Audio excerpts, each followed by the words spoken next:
Muy buenas tardes amigos, amigas y chiquis. Es Viernes Santo y quiero leer la revelación de los templarios, acabar este hermoso libro al fin.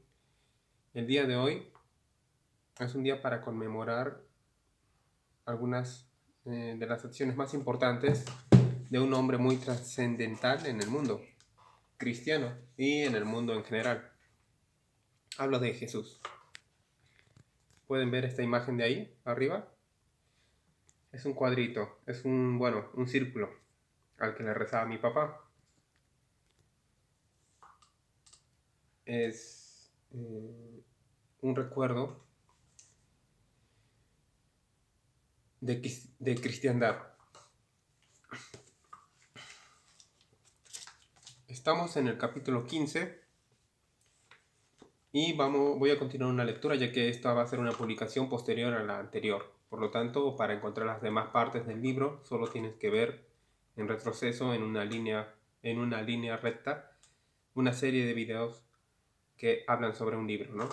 Es la revelación de los templarios, guardianes de secretos de la verdadera identidad de Cristo. Como en los demás sistemas gnósticos, los semidioses crearon el mundo material y con él la tierra y son los señores de esta. También la humanidad fue creada por uno de estos seres llamado Higuel Sigua o Tahil. Según versiones del mito, los primeros humanos o Adán y Eva físicos son Adán Pagia y Hawa Pagia, pero tienen sendas contrapartidas ocultas, Adán Casia y Hawa Casia. Los mandeos se consideran descendientes de progenitores de ambos linajes, el físico y el espiritual, Adán Pagia y Hawa Casia.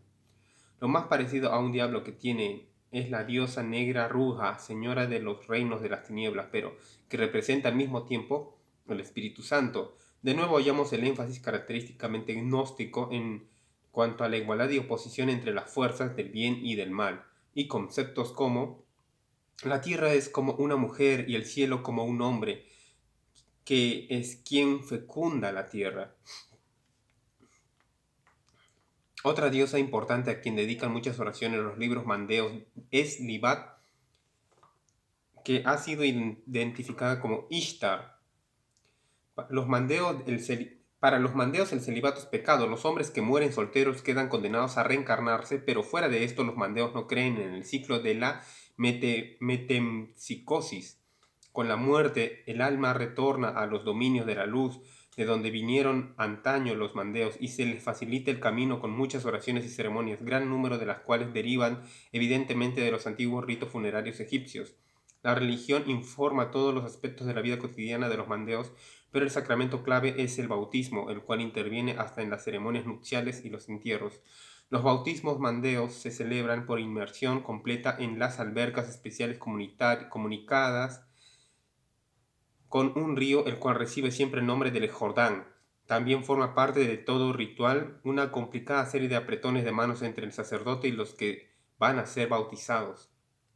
El día santificado de los mandeos es domingo. Sus comunidades las rigen los sacerdotes que toman a sí mismo el título de rey, Malca. Si bien los laicos se encargan de algunos servicios religiosos, el sacerdocio es hereditario y tiene 3 grados: los sacerdotes comunes, llamados discípulos, Tarmide, los obispos y un jefe del pueblo que preside a todos,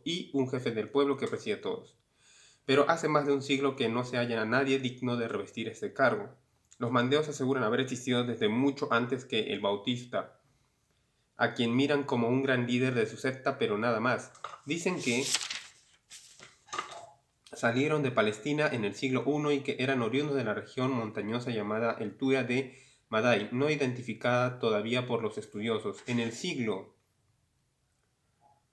XVII, cuando fueron, descubiertos por los jesuitas, se supuso que serían descendientes de algunos de aquellos judíos a los que bautizó Juan, pero ahora los estudiosos se han tomado en serio la afirmación de que existían desde antes y además provenían de otro lugar. El caso es que aún conservan reliquias de su pasado por la Palestina del siglo I. Su escritura es parecida a la de Nabatea en reino árabe limítrofe de la Perea, donde primero se manifestó Juan el Bautista. Pero algunas expresiones de Jawan Gawaita sugieren que salieron de Palestina en 37 después de Cristo, más o menos hacia la época del martirio de Jesús, pero es imposible decir si esto responde a una coincidencia. Tal vez fueron expulsados por sus rivales de los del movimiento de Jesús. Aunque ellos siempre han negado ser los descendientes de una secta judía escindida, los especialistas creyeron que tal negativa es un subterfugio. En la actualidad, sin embargo, se ha reconocido que no tienen raíces judaicas. Cierto que sus escrituras citan los nombres de algunos personajes del Antiguo Testamento, pero salta a la vista su genuina ignorancia de las costumbres y las observancias rituales de los judíos.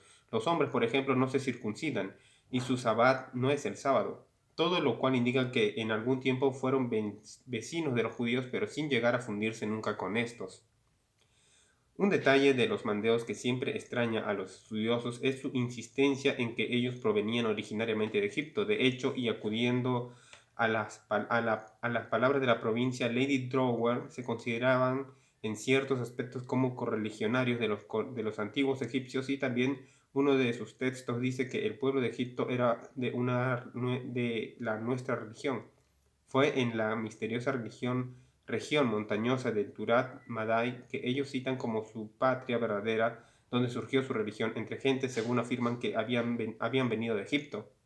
El nombre del semidios, señor del mundo, Ptah, desde luego se parece al dios egipcio Ptah, y ya hemos dicho que sus ceremonias funerarias se asemejan bastante a las de los antiguos egipcios.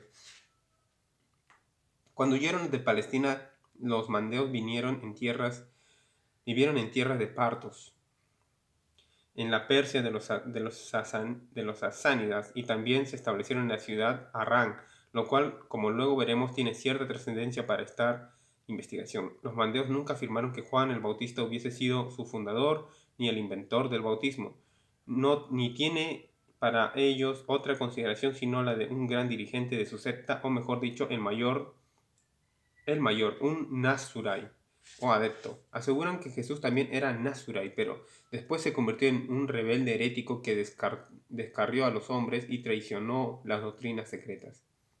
Su libro de Juan cuenta la historia de Juan y Jesús. El nacimiento de Juan queda anunciado en un sueño y aparece una estrella flotando sobre Enishbai, Isabel. Su padre es Zacarías, y ambos progenitores son entrados en edad y no tienen hijos, como el relato evangélico. Después de nacimiento, los judíos conspiraron contra el niño y por eso Enoch se lo lleva para protegerlo y esconderlo en una montaña sagrada, de donde baja a la edad de 22 años. Luego se convierte en caudillo de los mandeos, representado además, y eso es interesante, como un sanador muy dotado. Juan tiene los sobrenombres de el pescador, el buen pastor. El primero de estos epítetos también fue usado para referirse a Isis y a María Magdalena, además de Simón Pedro, el pescador de hombres, y el segundo para muchos dioses mediterráneos antiguos, entre los cuales Tamuz, Osiris y por supuesto también Jesús. El libro de Juan incluye un lamento por una oveja descarriada que se hundió en el barco por haber ido a inclinarse ante Jesús. En la leyenda mandea, Juan tiene una mujer, Anar, pero esta no desempeña ningún papel destacado en el relato. Uno de los elementos extraños de la leyenda es que los mandeos por lo visto no conservan memoria de la muerte de Juan tan dramática. Por el contrario, en el Nuevo Testamento hay en el libro de Juan una indicación de que se durmió pacíficamente y su alma en forma de criatura fue arrebatada por el buen manda Tikhaye. Pero esto parece más bien una especie de prefiguración poética de los que ellos creen que merecía haber ocurrido con el Bautista. Es cierto que muchos de sus escritos acerca de Juan no estaban destinados a ser leídos como biografías reales, pero no deja de sorprender que ignorasen su fin, en esencia el de un mártir, aunque por otra parte también podría ser tal episodio estuviese vinculado a sus misterios interiores más secretos. ¿Qué dice de Jesús el libro de Juan de los Mandeos? Lo hallamos bajo el nombre de Yeshu Mesías o Mesías Paulis, término en que se derivado de una palabra persa que significa el embaucador. A veces, como Cristo el Romano, en su primera aparición es un candidato a ser admitido entre los discípulos de Juan. El texto no está muy claro, pero da a entender que Jesús no era miembro de la secta, sino persona ajena. Cuando se presenta por primera vez a orillas del Jordán y solicita el bautismo, Juan duda de sus motivos y valía y no quiere admitirlo, pero Jesús acaba por persuadirle. En ese momento se aparece Ruja, la divinidad tenebrosa, en figura de paloma, y traza una cruz luminosa sobre el Jordán. Después de convertirse en discípulo de Juan, sin embargo, y en asombroso paralelismo con la narración de los cristianos sobre Simón el mago, Jesús, y aquí citamos a Kurt Rudolf, procede a prevenir la palabra de Juan y desfigura el bautismo del Jordán, haciéndose sabio a costa de la sabiduría de Juan. El Gawaita denuncia a Jesús con estas palabras: pervirtió las palabras de la luz y las convirtió en tinieblas, convirtió a los que eran míos y pervirtió todos los cultos. El Ginza dice: no creáis en Jesús porque practica la hechicería y la traición. En su confusa cronología, los mandeos esperan la venida de una persona llamada Anos Ultra Enoch, quien acusará a Cristo el Romano, el mentiroso, el hijo de una mujer que no es de la luz, y serán desenmascarados los embustes de Cristo en Romano, y atado por manos de judíos, atado por sus devotos, darán muerte a su cuerpo.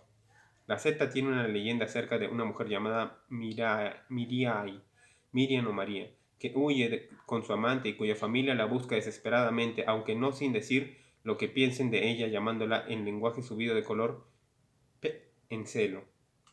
Y Albañal o perversión, hija de los soberanos de Jerusalén, se establece con su esposo Mandeo en la desembocadura del Éufrates, donde se convierten en una especie de profetisa sentada en su trono y leyendo el libro de la verdad. Si, como parece lo más probable, esta narración viene de hacer una alegoría de los viajes y persecución que sufrió la misma secta, indicaría que en tiempos una facción judía se alió a un grupo no judío y que de la fusión de ambos resultaron los mandeos. Sin embargo, el nombre de Miriam y su descripción como una mal interpretada y perseguida también evocan la tradición de la Magdalena, y lo mismo los detalles de su destierro y conversión en una predicadora o profetisa. Como sea como fuere la llamada, llama la atención de que los mandeos se simbolizaran a sí mismos en la figura de una mujer.